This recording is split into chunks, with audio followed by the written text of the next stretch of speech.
Bonjour et shalom pour ce nouveau magazine hebdomadaire d'analyse géopolitique intitulé Israël dans sa région, Israël au cœur du Moyen-Orient. Nous avons choisi de parler aujourd'hui de la guerre d'Algérie et de ses éventuelles et complexes répercussions actuelles sur la perception européenne et surtout française du conflit israélo-arabe. Comme on le sait, la guerre d'Algérie est un événement aujourd'hui assez éloigné dans le temps, puisque ce très sanglant conflit qui a tant marqué l'histoire contemporaine de la France et aussi ce qu'on pourrait appeler son inconscient collectif a duré entre 1954 et 1962, voilà donc plus de 60 ans.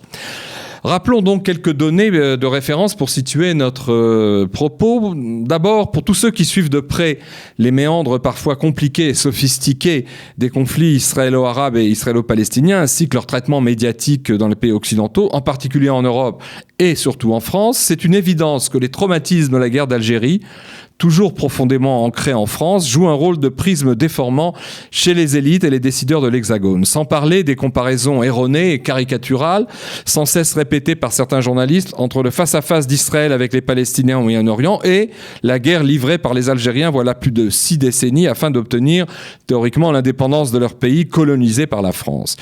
Deuxième remarque, il faut dire que ces comparaisons fallacieuses, donc mettant sur le même registre la guerre d'Algérie et ce qu'on a appelé la résistance palestinienne, occupent une place de choix dans la longue liste des fausses équivalences morales fabriquées de toutes pièces par les spécialistes de la délégitimation, de la délégalisation actuelle de l'État juif et de ce qu'on appelle l'Israël bashing.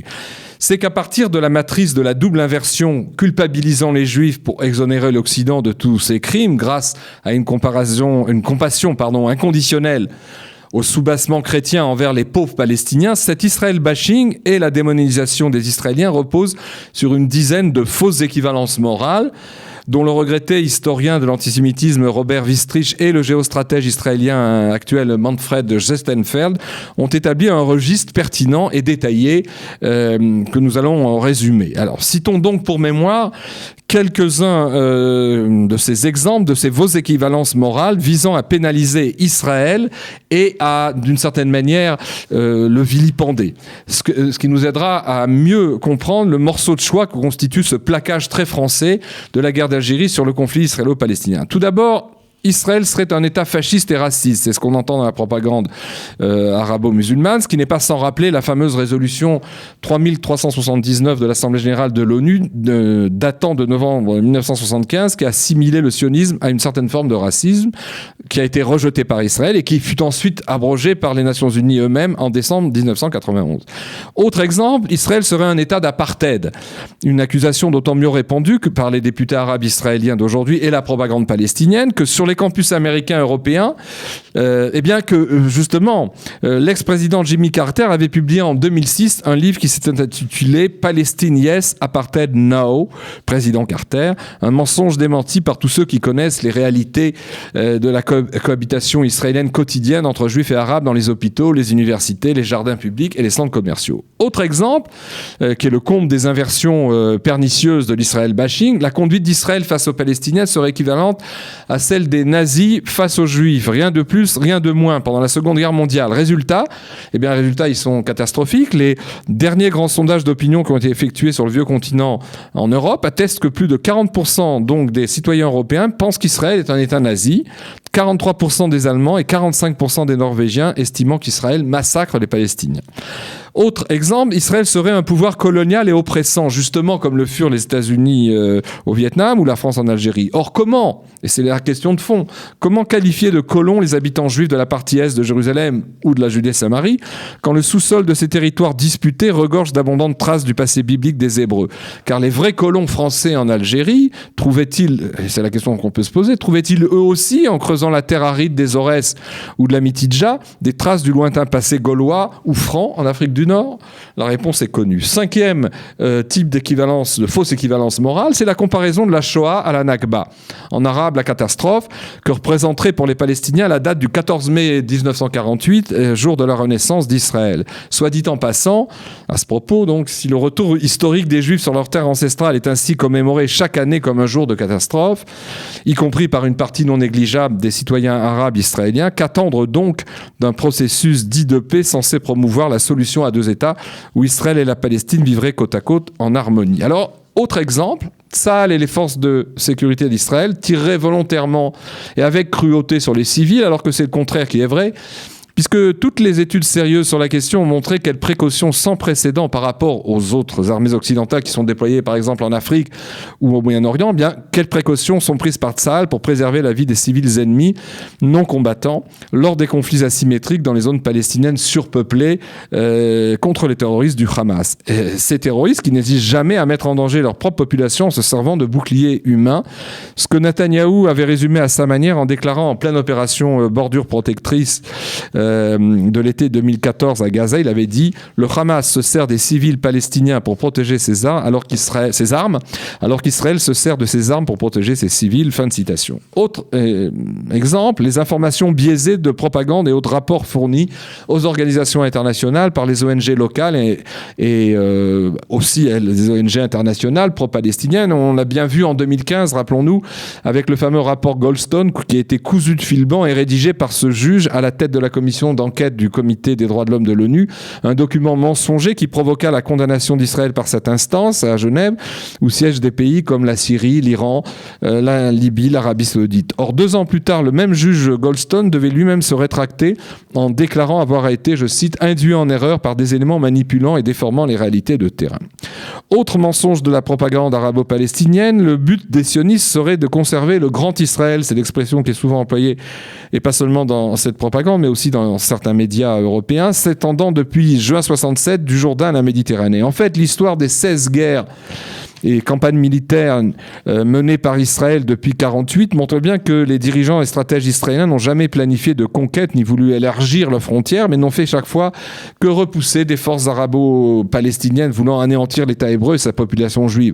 C'est le sort des armes qui a à chaque fois octroyé l'avantage à Israël sur le terrain. Et comment parler, en utilisant cette expression de grand Israël, quand la distance séparant le fleuve Jourdain, actuellement frontière orientale du pays, et des rivages de la Méditerranée, ce qu'on appelle l'Israël du Jourdain à la mer, atteint à peine 70 km, même pas la largeur d'un petit département français. Enfin, dernier exemple de ces fameuses équivalences morales erronées, Israël serait, dans ce jargon du palestinisme d'aujourd'hui très à la mode, en tant que forme a priori morale de l'antisémitisme contemporain, eh bien Israël serait un État impérialiste, sionisme rimant avec expansionnisme. Une comparaison qu'avait en son temps réfuté le fameux professeur André Neher en démontrant qu'à l'inverse des 2 autres monothéismes chrétiens et musulmans, mus dès le début de leur histoire par des forces centrifuges de conquête et de prosélytisme depuis leurs centres respectifs Rome et la Mecque, eh bien le monothéisme juif procédait d'un mouvement inverse, c'était la thèse de Neher, qu'il a développé à la fin des années 70 pour répondre à ces accusations. Et il avait dit que chassé de son centre historique et religieux Jérusalem, par la conquête romaine et la destruction de son 2e temple, le peuple hébreu, expulsé aux 4 coins de la terre, en fait n'a eu tout au long de son histoire qu'une seule et unique aspiration pendant 20 siècles. Il était donc animé par une force centripète, à savoir revenir des 4 coins de la terre l'an prochain à Jérusalem. Ce que les Juifs l'ont sans cesse répété sous toutes les latitudes pendant des siècles au soir de la fête de Pessah, quoi qu'en dise l'UNESCO. Et c'est dans ce contexte de cette série d'équivalences morales autant inacceptables que fallacieuses que fonctionne à haut régime l'une de ces équivalences dont nous parlions en exergue, à savoir la mise sur le même plan de la guerre d'Algérie avec la lutte pour la cause palestinienne. Une équivalence non fondée mais souvent avancée par la presse française et ses 3 proéminents fleurons anti-israéliens, le quotidien Le Monde, le mensuel Le Monde diplomatique ainsi que le quotidien Libération, qui ont épousé depuis fort longtemps les positions arabo-palestiniennes. Or, quel rapport peut-il donc exister entre le processus ontologique de retour des Juifs sur leur terre originelle et la colonisation forcée au milieu du 19e siècle avec le sabre et le goupillon d'un vaste pays arabo-musulman d'Afrique par l'armée de la France coloniale. Alors pour parler de ce sujet à la fois complexe et assez passionnant, nous retrouvons dans quelques instants avec nos 2 invités, Jean-Pierre Liédo et son épouse Ziva Postek. À tout de suite. Alors pour parler aujourd'hui de tout cela avec nous dans le studio Kalita et surtout pour évoquer cette mémoire traumatique, on pourrait dire, cette mémoire française traumatique de la guerre d'Algérie et ses conséquences sur la perception biaisée dans l'hexagone du conflit israélo-arabe et du conflit israélo-palestinien, se trouve à mes côtés le réalisateur cinéaste Jean-Pierre Liédo. Bonjour Jean-Pierre, ainsi que son épouse Ziva Postek, qui est elle aussi cinéaste de longue date et qui fut responsable du montage des films long métrages de Claude Lanzmann, le fameux cinéaste de la Shoah. Alors Jean-Pierre, le moins qu'on puisse dire, c'est que vous avez eu une trajectoire hors du commun, que je me permets de résumer ici avant de vous dialoguer avec vous et avec Ziva. Né vous-même en Algérie d'un père d'origine espagnole, aux convictions plutôt communistes et d'une mère juive, ce que vous avez mis sans doute un certain temps à découvrir. Vous avez grandi dans l'Algérie indépendante des années 70 et 80, notamment en faisant des études de cinéma à Moscou et en participant aussi à Alger au groupuscule de l'opposition démocratique algérienne. Vos films documentaires pertinents parlant de l'Algérie, qui furent d'ailleurs pour certains primés, ainsi que vos convictions démocratiques vous ont valu au début des années 90 de sérieuses menaces des islamistes du FIS pendant la vague intégriste, y compris des massacres en Algérie, ce qui poussa le gouvernement algérien à devoir vous protéger. Mais comme ces menaces se faisaient insistantes et que plusieurs de vos amis artistes et opposants politiques sont assassinés ou blessés par le FIS, vous décidez de partir vous mettre à l'abri dans ce que vous appelez alors votre exil de France. À Paris, les gens que vous côtoyez, une fois rendus à Paris, ces gens que vous côtoyez naturellement, ce sont bien sûr d'autres Algériens comme vous en exil. Or, quel ne fut pas votre désarroi et votre surprise lorsque ces mêmes victimes de l'islam radical réfugiées en France se lèvent comme un seul homme en septembre 2000 pour soutenir l'OLP et le Hamas quand éclate alors l'intifada armée ou intifada el-Aqsa, du nom de l'une des 4 grandes mosquées d'ailleurs du Mont de Temple en vieille ville de Jérusalem, dûment planifiée par Yasser Arafat après son refus volontaire des propositions généreuses et inédites du Premier ministre israélien Ehud Barak lors du sommet de Camp David du mois de juillet 2000. Vous réalisez alors quelque chose d'essentiel que vous mettrez un certain temps à conscientiser, à analyser sur le fond, à savoir le fait que pour ces arabo-musulmans, parmi tous vos compagnons dans cet exil parisien, c'est le nom même d'Israël qui est imprononçable, insupportable. Après le tournage d'un nouveau film intitulé, un film documentaire, dont on va parler, intitulé Algérie, histoire à ne pas dire, qui est évoqué par notre iconographie derrière vous, ce film que la chaîne française Arte a failli diffuser en se ravisant au dernier moment des conséquences que cette diffusion aurait pu avoir sur l'intifada des banlieues qui sévissait alors en France, en important le conflit israélo-palestinien au cœur de l'Hexagone, eh bien vous faites un premier puis un second voyage en Israël que vous découvrez avec beaucoup de surprises et lors desquelles vous projetez ce film Algérie, histoire à ne pas dire, qui est bien accueilli par le public francophone israélien. Après ce recentrement progressif en Israël et étant amené à découvrir sur place les arcanes de votre identité et de vos origines juives, vous décidez en 2011 de venir vous installer en Israël et de devenir israélien et d'épouser Ziva, avec laquelle vous vivez maintenant donc depuis 8 ans à Yafo, près de Tel Aviv. Alors une première question par rapport à notre sujet qui nous ramène donc à notre sujet d'ouverture. Comment expliquez-vous en quelques mots que cette comparaison abusive entre la guerre d'indépendance algérienne et la pseudo-résistance palestinienne à la prétendue colonisation sioniste dans notre région exerce autant d'influence dans certains milieux français autorisés et bien pensants? Pourquoi c'est comme ça? Parce que je pense qu'effectivement, on considère que la guerre d'Algérie, c'est un modèle. Et par conséquent, ce qui se passerait maintenant entre Israël et les Palestiniens, ce ne serait que, disons, la reproduction de ce modèle. Alors, ce modèle algérien, ce que la gauche ne dit pas, c'est que ce modèle qui était basé sur, le droit universel des peuples à disposer d'eux-mêmes, qui justifie justement l'indépendance comme une valeur tout à fait positive, a été transformé par le nationalisme algérien en une guerre non pas seulement de libération, mais d'épuration. Alors ça, évidemment, c'est quelque chose que je dis, que j'analyse avec mon dernier film, et qui a beaucoup perturbé la gauche française lorsque j'ai montré ce film dans une centaine de salles de villes en France. Et, alors, ce que je devrais ajouter, c'est que, en fait, je dirais que ce n'est pas le FLN qui est le modèle de l'OLP, je dirais que c'est plutôt les Palestiniens qui sont le modèle du FLN. Parce qu'en fait...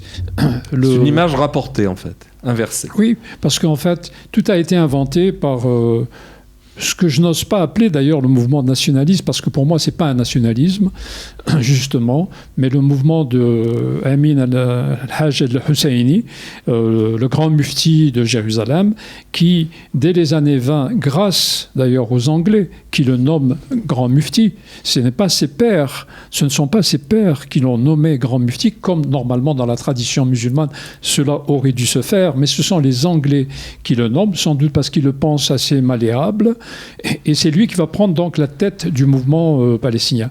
Et dès le début, ce mouvement de Husseini a pour but de faire partir les Juifs et d'utiliser la question religieuse pour monter en quelque sorte les gens contre les Juifs, non pas donc dans une dimension de conquérir une indépendance, etc. Ce serait le nationalisme, comme je dis, le nationalisme pour, mais c'est un faux nationalisme, comme le nationalisme du FLN, qui consiste à être contre. On est contre les Français, on est contre les Juifs, et avec le but de les faire partir. Et comment les fait-on partir ? Par le terrorisme. Donc ça aussi, je dirais que c'est une valeur commune. La pratique du terrorisme a commencé avec justement Amin al-Husseini. Qui a été instrumentalisé par les Anglais pour leurs propres intérêts, en quelque sorte. Oui, absolument, absolument. Alors, est-ce à dire que la France, et plus généralement l'Europe et l'Occident, seraient profondément malades parce que pathologiquement et collectivement autoculpabilisés par leur peu brillant et assez cruel passé colonial et voire impérial ? Est-ce qu'il y a quelque chose de l'ordre, si vous voulez, de l'autoculpabilisation et de la décharge de cette culpabilisation sur les prismes du conflit israélo-arabe ? Oui, bon, vous savez, en France, ils ont en fait culpabilisé les populations dites pieds noirs. C'est-à-dire, pour l'essentiel, les chrétiens, les juifs d'Algérie ne se considéraient pas comme des pieds noirs, mais la France a eu tout à fait l'idée de cette politique on peut appeler impériale, pas seulement en Algérie. Mais par la suite, et jusqu'à présent, ils culpabilisent la population pieds noirs comme si c'était elle qui avait été à l'initiative de cette volonté, disons, d'expansion impériale ou coloniale, etc., ce qui est faux, puisque c'est à partir du projet, disons, colonial français qu'on en a vu arriver de tout le bassin méditerranéen des gens très pauvres en général qui venaient parce qu'ils ne trouvaient pas du travail, un peu comme aujourd'hui beaucoup d'Algériens, Arabes, musulmans s'en vont vers des pays où on offre plus de travail et aussi pour l'Algérie, je dirais, beaucoup plus de liberté. Donc, la France se décharge, oui, sur les pieds noirs. C'est ça, par rapport à... Dans les longues et passionnantes interviews des 4 ou 5 témoins de votre film Algérie, Histoire à ne pas dire, que j'ai personnellement vu et revu tellement il est intéressant, vous mettez en exergue cette thèse que vous rappeliez à l'instant, très peu politiquement correcte dans le paysage mental et médiatique français, à savoir que la guerre d'Algérie, ou même dans cette mémoire française traumatique, à savoir que la guerre d'Algérie ne fut pas tant un conflit pour l'indépendance nationale du peuple algérien, vous le rappeliez, mais plutôt un processus d'épuration ethnique arabo-musulman visant à se débarrasser par tous les moyens des habitants non musulmans de ce pays. Mais cette analyse pertinente et qui n'est pas du tout politiquement correcte, n'est-elle pas complètement inaudible dans une France et une Europe aujourd'hui pénétrées par l'islamisme ? Non, selon mon expérience, quand j'ai montré le film dans une centaine de salles en France, je me suis aperçu que tous les Français qui avaient participé à soutenir le FLN pendant la guerre, porteurs de valises ou sous une forme ou sous une autre, manifestations contre la guerre, contre les soldats qui partaient vers l'Algérie, etc. Les indignés de l'époque. Oui, tous ceux qui se sont engagés comme ça, du côté, disons, de l'indépendance algérienne, ont été très perturbés par le film. Et des fois, j'ai eu des débats très chauds parce qu'on assimilait cette guerre uniquement à une volonté d'indépendance de la part des Algériens. Contre le colonialisme. Voilà, chose légitime, disons, alors que le film essayer de se poser la question, mais pourquoi donc 1 million de personnes, c'est quand même pas rien, sur une population de 10 millions en 1962, 1 million de personnes non musulmanes ont dû quitter, sont partis précipitamment d'Algérie. Et même quand il en est resté peut-être une centaine de milliers en 62, au moment de l'indépendance, il y a eu une journée qui s'est appelée le 5 juillet à Oran, où il y a eu un massacre qui a duré d'ailleurs plusieurs jours, où jusqu'à présent ont été répertoriées exactement 700 personnes qui ont été tuées et disparues, qui fait de cette journée-là la journée même de la commémoration de l'indépendance de l'Algérie, 5 juillet 1962. En fait, c'était un massacre qui a été décidé par le FLN pour l'exemple. Oui, pas sur le FLN, l'armée algérienne, tout le monde a participé. Jusqu'à présent, rien n'est clair de la manière dont s'est faite cette journée. Mais le résultat, c'était quoi? C'était de dire à tous ceux qui étaient restés, partez tout de suite, parce que ça sera terrible après. Regardez déjà aujourd'hui qu'est-ce qui arrive. Et je crois qu'il faut aussi expliquer ça d'une autre manière, si vous voulez. C'est que dans le faux nationalisme arabe, parce que ce n'est pas seulement l'Algérie, il y a l'incapacité à imaginer une nation pluriethnique. Le modèle du pluralisme ethnique n'est pas un modèle du nationalisme arabe et de ce faux nationalisme arabe. Mon père, vous l'avez dit, était communiste. Les communistes, eux, algériens, mais c'était un peu partout comme ça dans le monde arabe, parce que depuis, j'ai rencontré des communistes irakiens, etc., ici en Israël. Et j'ai compris qu'il s'était passé la même chose qu'en Algérie. C'est-à-dire que tous ces communistes-là, ils se battaient pour une Algérie indépendante et pluriethnique. Donc moi, je pensais qu'après 62, j'étais petit, j'avais 14 ans à l'indépendance, mais je croyais que l'Algérie allait rester indépendante et avec toutes ses populations. Or, ce qui se passe, c'est qu'il y a une grande épuration du jour au lendemain. Il y a 1 million de personnes qui disparaissent du paysage, disons, humain de l'Algérie. Et il s'est passé la même chose avec sous d'autres modalités, en Irak, en Égypte, etc., etc.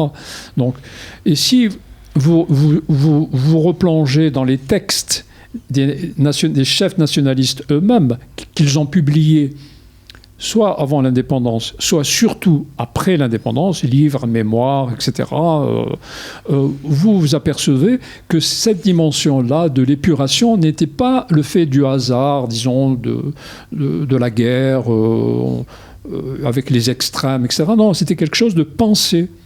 C'est-à-dire que on vous dit l'Algérie, ce ne sera pas un manteau d'arlequin. C'est-à-dire uniforme. Voilà. Ou alors, quand les accords d'Évian sont signés entre la France et le FLN pour arrêter la guerre, la France avait voulu que tout le monde ait la nationalité algérienne. Le FLN a refusé pour ce qui était des non-arabes. Finalement, la France accepte parce que le FLN, en échange, lui donne à exploiter le pétrole algérien pendant 10 ans. Et à la fin de son livre sur les accords d'Évian, un des négociateurs, Reda Malek, dit heureusement le caractère sacré le caractère sacré musulman de la nation algérienne a été préservé.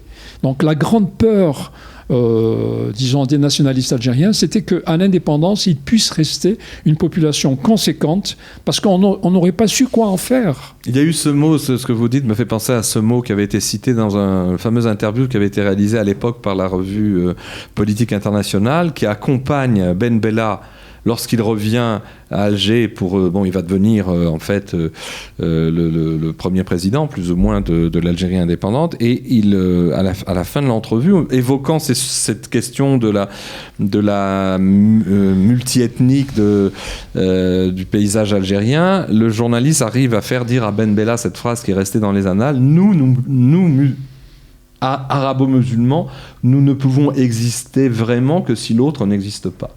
Et on trouve sur le fond, finalement, cette affirmation assez stupéfiante vaut pour tous les nationalismes arabo-musulmans, d'après vous, donc.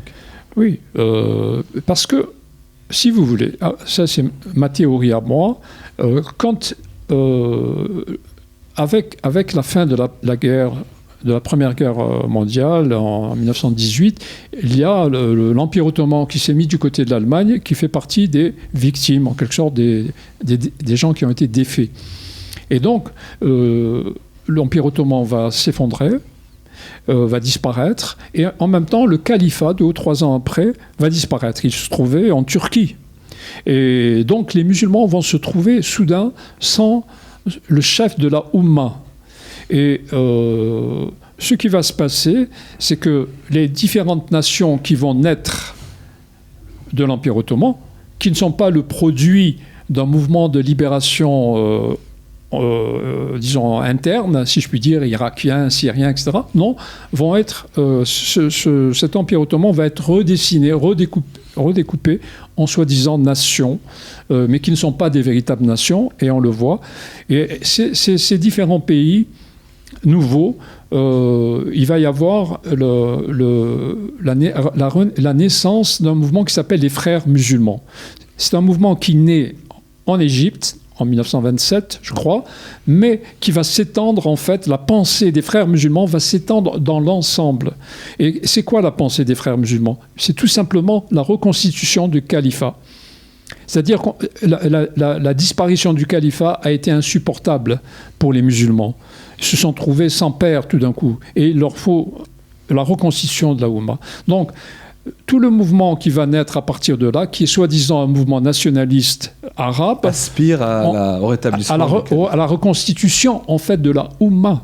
Il y a d'ailleurs dans votre film, je répète que j'ai eu le plaisir de le voir et de le revoir, Algérie, histoire à ne pas dire, il y a plusieurs scènes très fortes. Vous interviewez 5 personnages hauts en couleur et qui font des révélations incroyables. Et d'ailleurs, vous menez, on va en parler maintenant, ce long métrage, à peu près 3 heures, de la même manière un peu, ça m'avait fait penser, sans savoir que vous alliez à l'époque rencontrer et épouser la chef monteuse de cette fameuse œuvre de Claude Lanzmann, Shoah, Aziva, qui est à nos côtés. Eh bien, ça m'avait fait penser à l'époque justement à la méthode Lanzmann, trouver des personnages clés et les interviewer longuement pour pouvoir faire sortir d'eux leur substantifique moelle. Et donc dans ce film passionnant, il y a je répète, tout est intéressant, mais il y a une scène qui m'a particulièrement un moment d'un témoignage, le premier, qui m'a particulièrement étonné, et qui illustre justement cette thèse de la guerre ethnique, d'épuration religieuse. C'est l'homme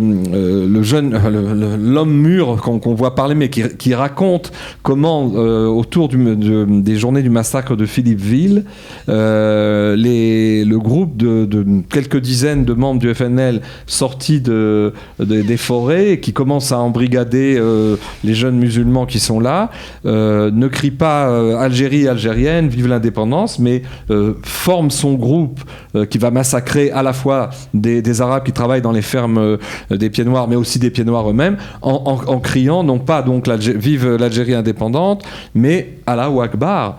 Milieu des années 50 dans l'Algérie, on se croirait à Gaza aujourd'hui. Oui, c'est Allahu Akbar, Fisabilillah, c'est-à-dire pour la cause de Dieu.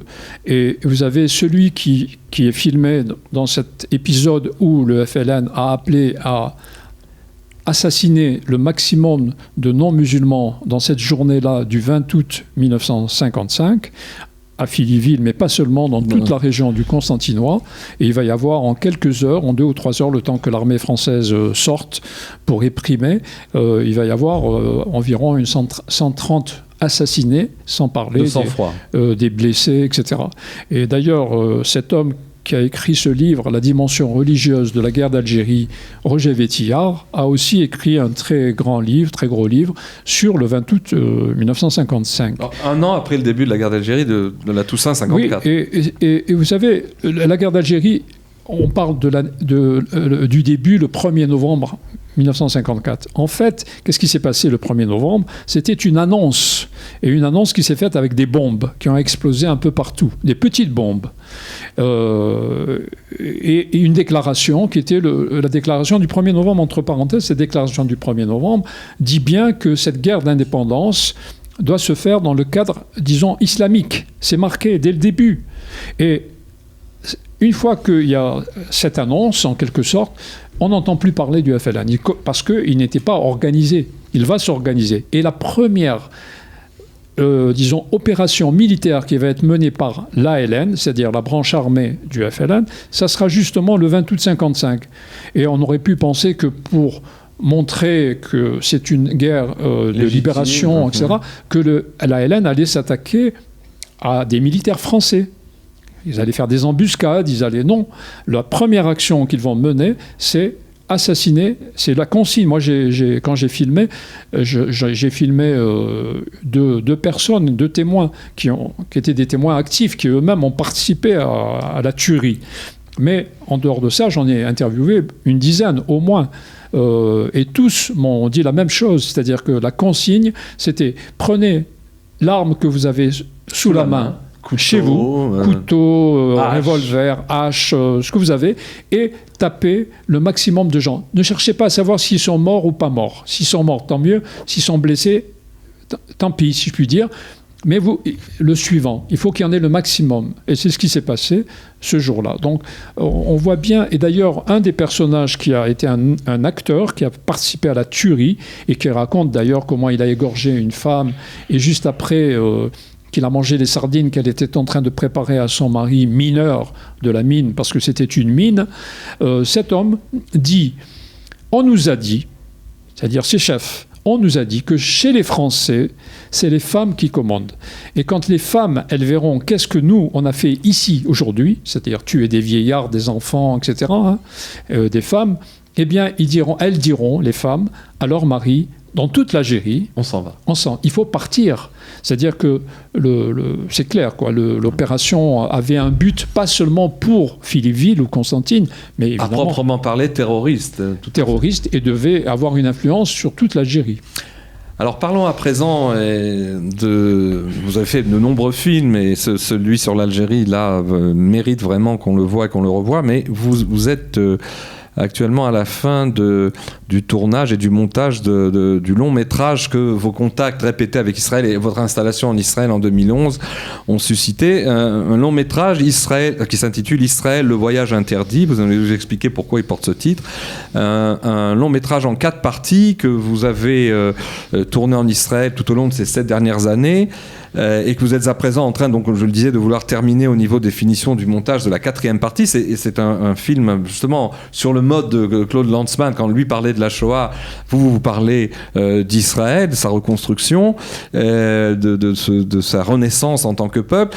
4 parties qui font donc en tout, je crois, je parlais à peu près 11 heures. Alors expliquez-nous donc de quoi il s'agit avec ce film, pourquoi ce titre d'abord, et qui est très original et personnel, et le but que vous avez, à l'inverse d'un film de propagande, c'est de ce que vous signalez d'ailleurs dans votre brochure de présentation, c'est d'essayer de délégitimer tous les détracteurs d'Israël en montrant au contraire l'étonnante renaissance de l'État juif. Alors, plusieurs questions en une seule. Pourquoi ce titre, Le Voyage interdit?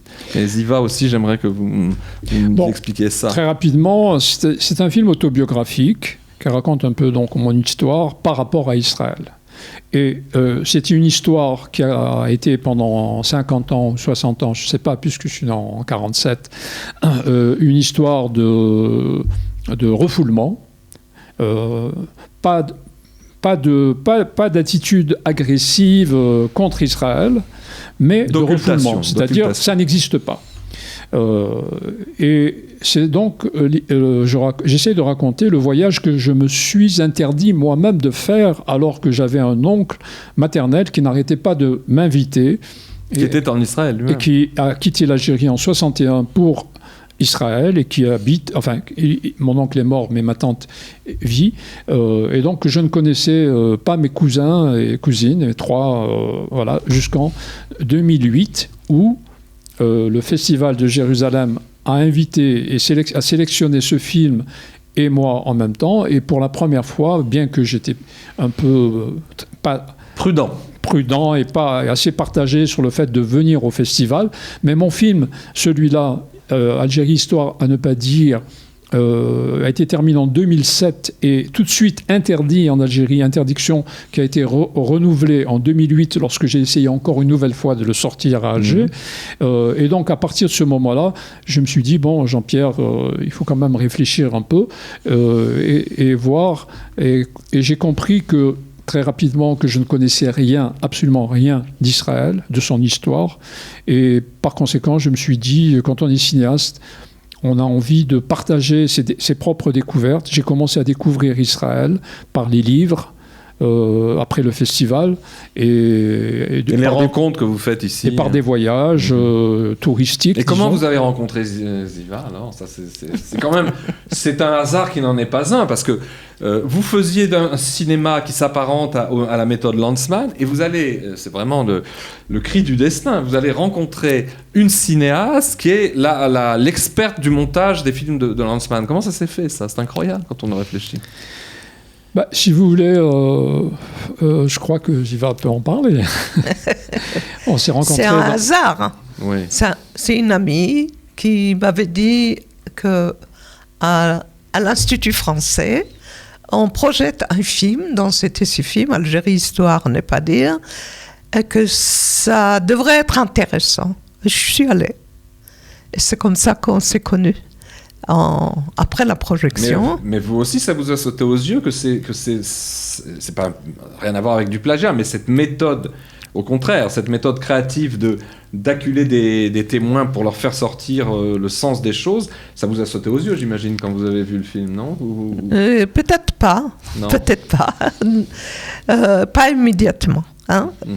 Je pense que c'est les films que nous faisons maintenant, qu'on vient de terminer d'ailleurs.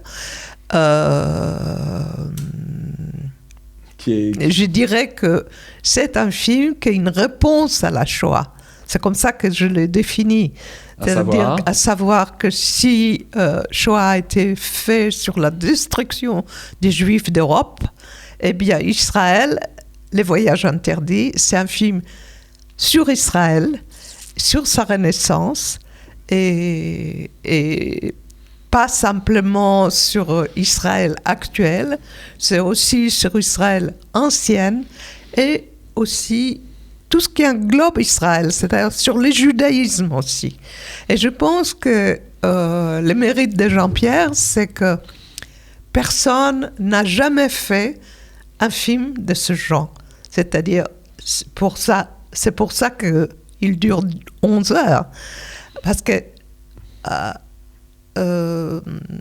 nous traitons dans le film, je suis la productrice aussi, en dehors d'être la monteuse, nous traitons dans ces films et les Juifs de l'Algérie, et les rapports des Juifs des pays arabes, et le rassemblement des exilés de tous les horizons. De partout. Et aussi les conflits israélo-arabes. Et les rapports des Arabes israéliens à Israël.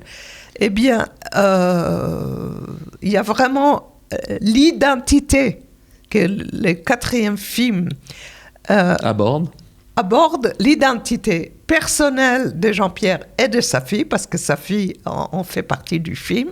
C'est une transmission de Jean-Pierre in live à sa fille, qui connaissait strictement rien. Et il y a l'identité nationale du juif. Qu'est-ce que c'est être un juif? Et je pense que... L'appartenance à la nation juive, quelque chose qui n'était pas évident quand on était en diaspora. Non, je pense qu'on pose toujours cette question jusqu'à aujourd'hui. Les juifs et les non-juifs se demandent ce que c'est. La question juive, c'est quoi? Et vous êtes arrivé... Vous êtes donc cinéaste et productrice, mais vous avez toujours agi dans le cinéma. Comment vous êtes arrivé à travailler avec Claude Lanzmann? En quelques mots. Hein. Oh oui, mais les premiers films que Claude Lanzmann a réalisés, c'est Pourquoi Israël. Pourquoi Israël, justement. Et c'est moi qui l'avais. C'est moi qui a fait le montage. Vous continuez sur la même voie. Et puis, je savais déjà, en terminant le montage de Pourquoi Israël, que on fera les films Shoah. Je ne savais pas exactement quand. On a terminé, le film est sorti sur l'écran en 1973, Pourquoi Israël, tout de suite après la guerre de Kippour. Et puis en 1979, je commençais le montage du film Shoah, que je terminais en 1985. Presque 6 ans. 6 ans. Oui.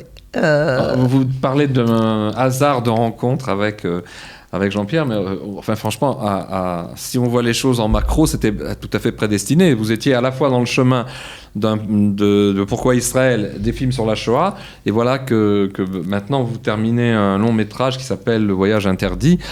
Quels sont les plans pour le diffuser? Où est-ce que vous en êtes là?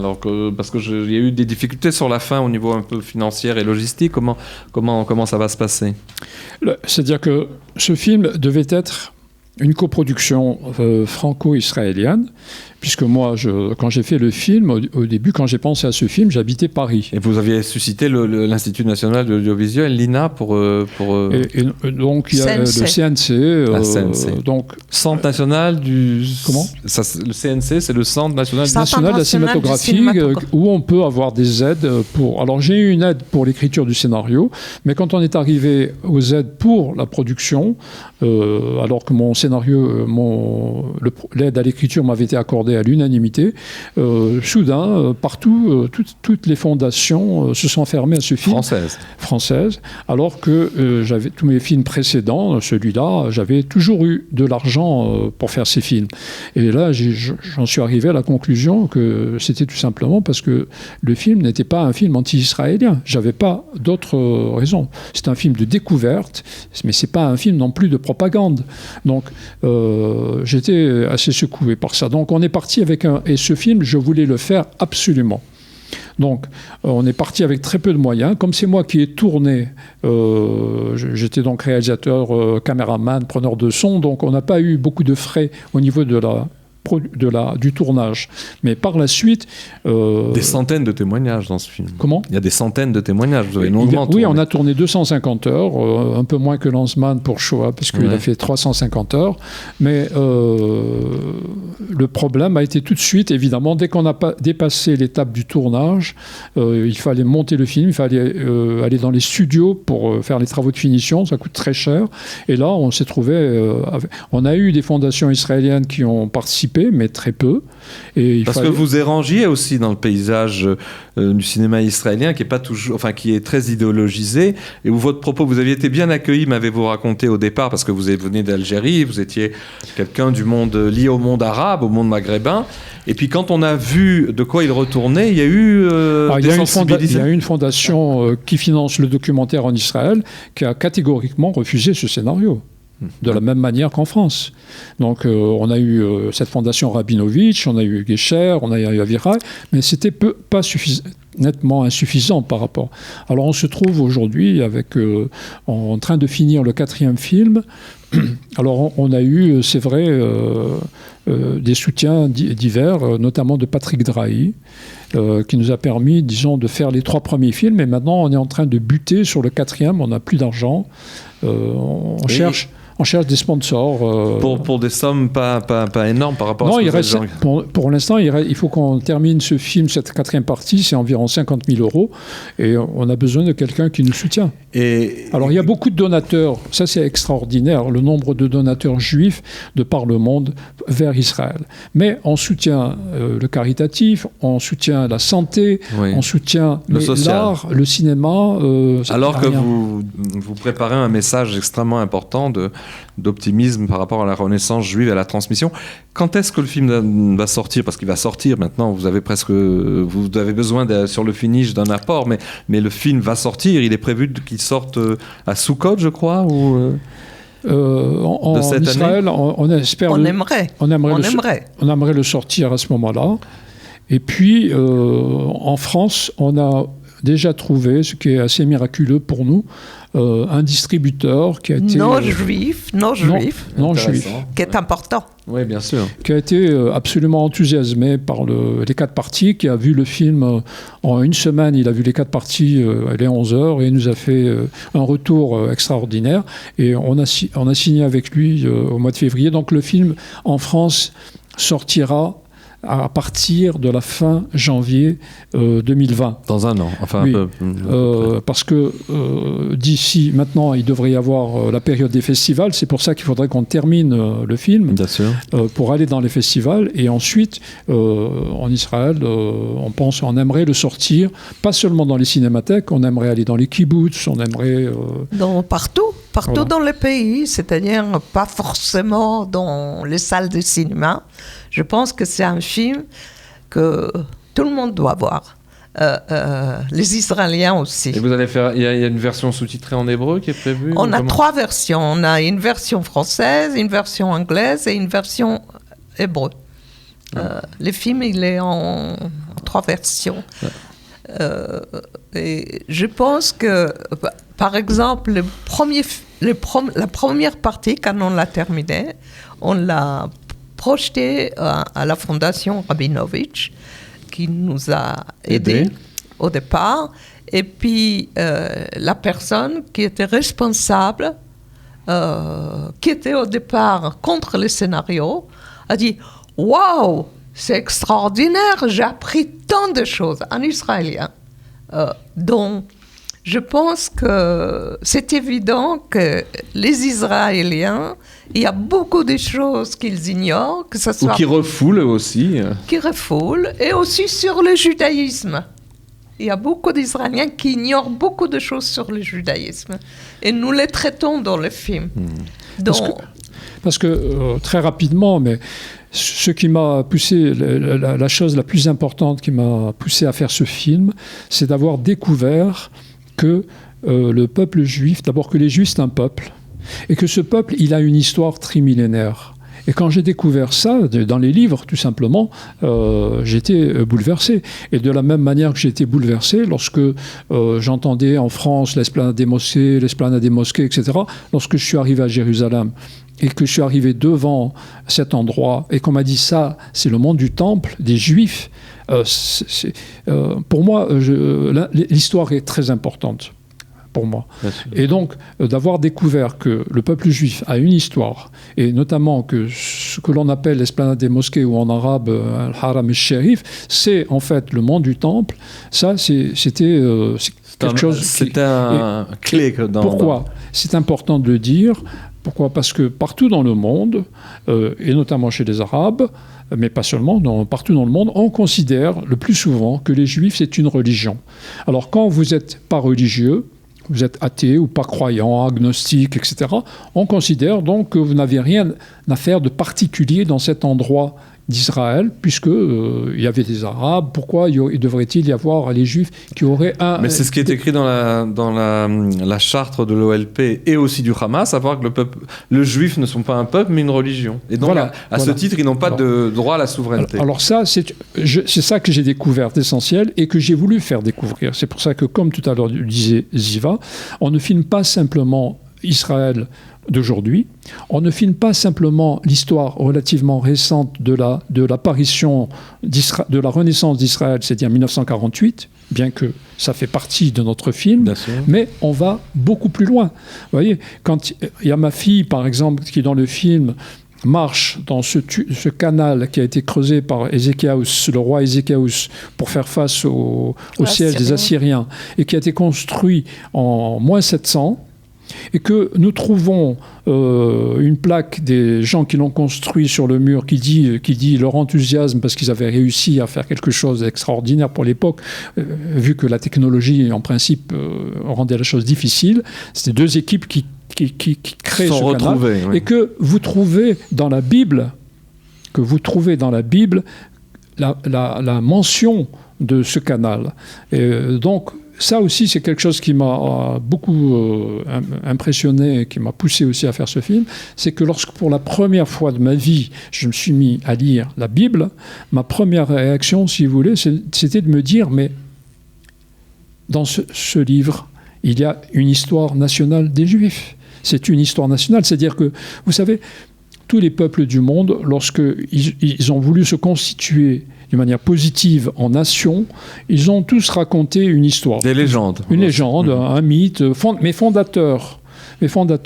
Et là, on trouvait tout simplement dans ce livre, il y avait l'histoire nationale qui est racontée des Juifs. Qu'est-ce qu'ils ont, d'où ils viennent. Donc vous avez renoué avec le corpus de la nation, on pourrait même dire de la civilisation hébraïque d'autrefois. Et c'est pour ça que, si vous voulez, le titre général du film, c'est Israël, le voyage interdit. Mais comme il y a 4 films, chaque film porte un sous-titre. Alors c'est un seul film. 4 parties. C'est un seul film. Alors c'est quoi? Alors dites-nous, on conclura d'ailleurs avec ces 4 parties. C'est un seul film. Avec des chapitres.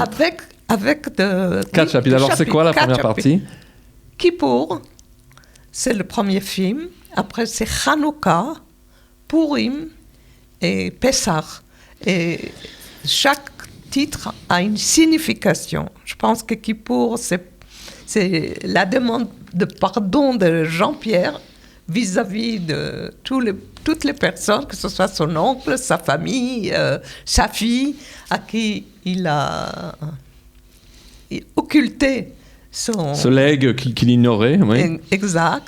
Et puis, il y a Hanouka, c'est là que son oncle est mort. Et en même temps, il y a l'histoire de Maccabée, qui est dans le film. Qui est la Renaissance nationale. Bien sûr. Exactement. Et puis, il y a Purim, c'est la précarité d'Israël aujourd'hui. C'est Purim, on a l'histoire d'Esther, et il y a la précarité d'Israël Purim qu'on va fêter dans quelques jours, dans quelques semaines. Et Pessah, c'est la libération. Écoutez, j'ignorais que vous aviez donné ces sous-titres. Je veux juste vous faire un rappel que sans doute, vous connaissez peut-être déjà.